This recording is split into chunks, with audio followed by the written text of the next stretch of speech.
नासिन अहम ख़बर अवां खे ॾियूं पिया त पीपल्स पार्टी जो सरफराज़ भुगटी बलूचिस्तान जे बिना मुक़ाबले नओं वॾो वज़ीर चूंडिजी वियो। स्पीकर बलूचिस्तान अब्दुल ख़ालिक अचकज़ई जी सदारत हेठ सूबाई असेंबली जो इजलास थियो। सरफराज़ भुगटी बिना मुक़ाबले वॾो वज़ीर चूंडिजी वियो। सरफराज़ भुगटी 65 मेंबरनि मां 41 वोट हासिल करे कामयाबी हासिल कई। JUI जे 13 ऐं नेशनल पार्टी जे 4 मेंबरनि वोटिंग में हिस्सो न वरितो। असेंबली इजलास दौरान सरफराज़ भुगटी सरकारी प्रोटोकॉल में सूबाई असेंबली पहुतो।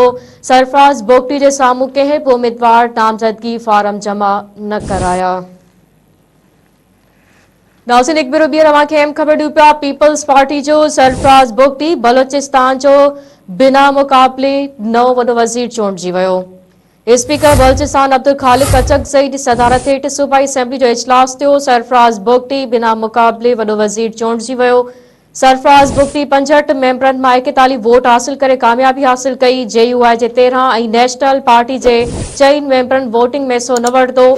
असेंबली इजलास दौरान सरफराज़ भुगटी सरकारी प्रोटोकॉल में सूबाई असेंबली पहुतो। सरफराज़ भुगटी जे साम्हूं कंहिं बि उम्मीदवार नामज़दगी फार्म जमा न कराया।